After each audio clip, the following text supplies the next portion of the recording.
дамы и господа, с вами опять я, Станчева Юлия, с обзором финансового рынка.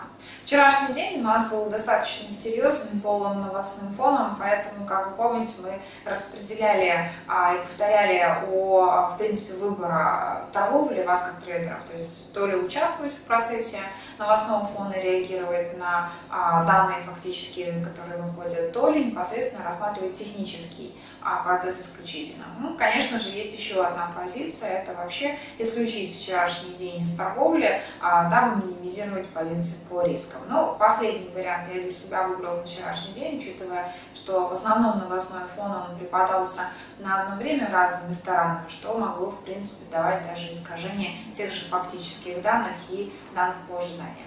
Но давайте теперь рассмотрим, что же нас ожидает по новостному фону на сегодняшний день. Относительно сегодняшнего дня, но опять же, я бы сакцентировала внимание на появление данных по торговому балансу по Швейцарии.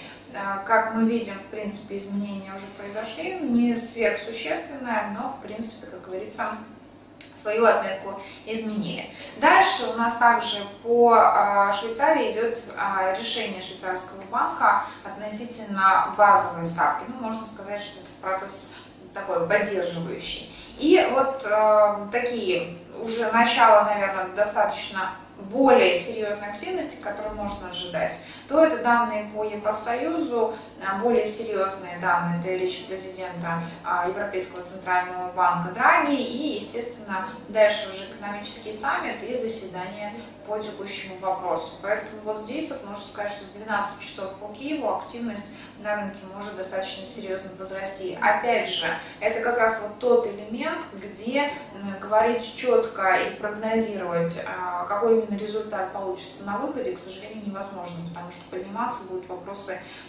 не один вопрос, а множество вопросов, и будут решаться процессы их осуществления и дальнейшего ведения. Все уже будет зависеть от того, какая будет прямая речь и какие ориентиры будут, конечно, использоваться при этом.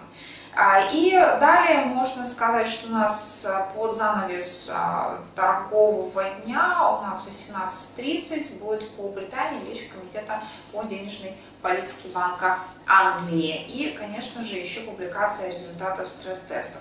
Ну, это, в принципе, данная публикация, она идет, как говорится, не сверх как серьезный показатель, но в принципе такой срез статистический все-таки дает.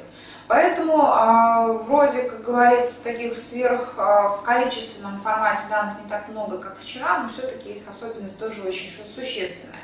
Поэтому с точки зрения формата торгов,